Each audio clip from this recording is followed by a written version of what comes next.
guys. Okay, hari ni I nak share dengan korang satu vlog yang I dah hutang lama sangat dengan korang. Hari tu I pernah cakap kan, okay, lepas I buat haul ni, I akan buat fridge makeover. Tapi I tak buat, I rasa dah berbulan kot. So now, hari ni I akan buat fridge makeover and I akan kongsi dengan korang macam mana I makeover ataupun I ubah peti ais I yang kat sebelah ni. Peti ais kita orang ni kecil je, sebab kita orang 2 orang je. So jangan lupa tu tengok vlog hari ni sampai habis. And those yang tak subscribe lagi tu, cepat-cepat subscribe, okay? Barang-barang yang kami nak guna untuk makeover ni semua dekat dalam ni. Jadi jomlah kita tengok macam mana makeover fridge aishamohd. Adakah korang sudah bersedia nak tengok fridge I, guys? Okay, hopefully jangan ada yang heart attack bila tengok fridge ni. This is the place where I put all the vegetables and then sayur-sayuran. Ini ialah bahagian frozen. Ini bahagian tepi yang sangat-sangat bersepah and tak tersusun. Siap ada mas muka tu, guys.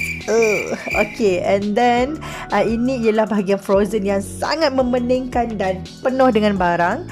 And this is how it looks like before the makeover.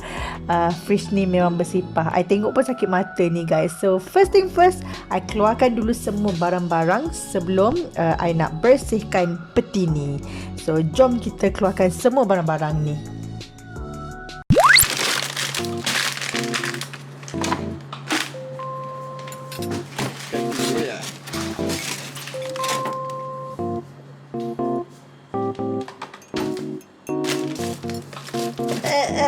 Sekejap.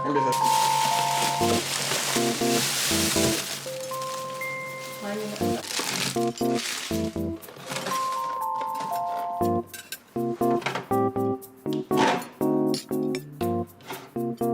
Tahan kalau dah buka.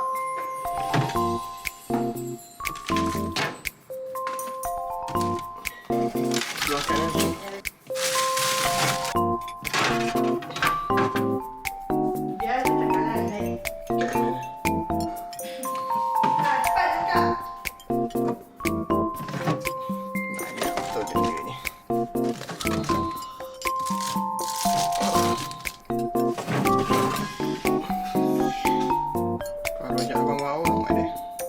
First thing first, I tutup Swiss fridge and then I biarkan sekejap nak bagi ais tu macam cair sikit semua, dan barulah I start cuci. I hanya gunakan warm water dan tisu sahaja, tisu ataupun sponge lah untuk I hilangkan kotoran tu. Sponge tu I gunakan sponge kecil untuk I hilangkan kotoran yang kat tepi. Contoh yang tepi-tepi ni kan, yes, I gunakan sponge yang kecil.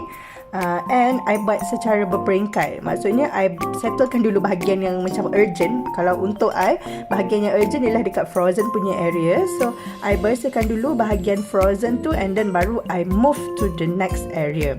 So this is the bottom part lah, bahagian bawah tu. So I bersihkan one by one. Sebenarnya benda Allah ni, selain daripada lap, I keluarkan dia and I basuh juga sebab nak bagi hilang bau benda-benda yang melekat kat situ and nak bagi peti ni lebih bersih lah. Thank God, peti ni peti 2 tingkat yang biasa. So proses pembersihan tu tak rumit sangat.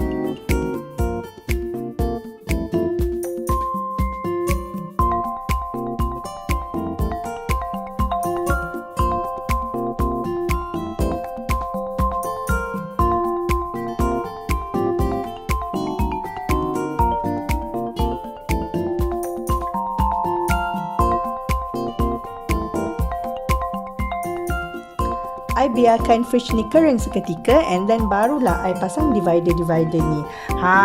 Tengok guys, dah bersih, dah putih. I rasa sangat-sangat puas hati bila tengok peti ni dah bersih. Rasa macam berbaloi sangat kerja-kerja membersihkan tu tadi.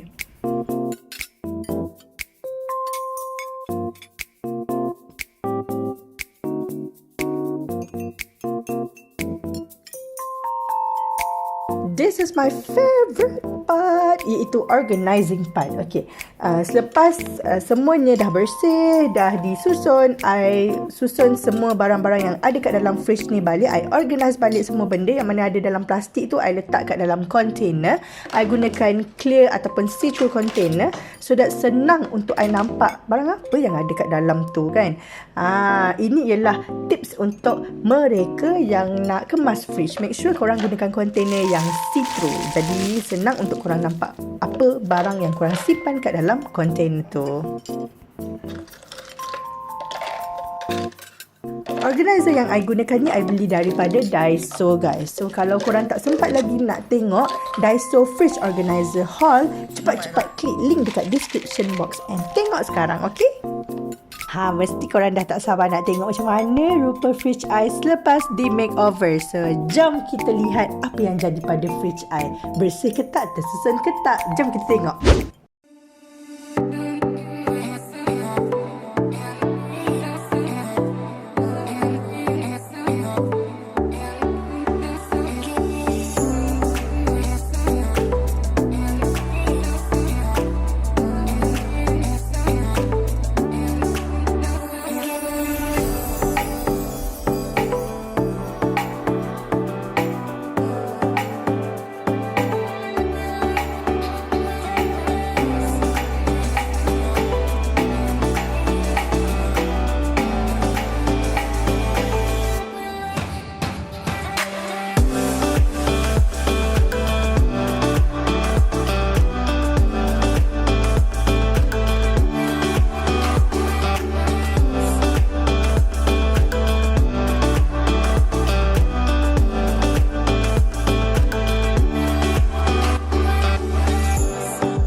Inilah keadaan fridge I sebelum dan selepas makeover. Thank you so much for watching guys. Jangan lupa subscribe tau. Bye bye. I'll see you guys in my next vlog.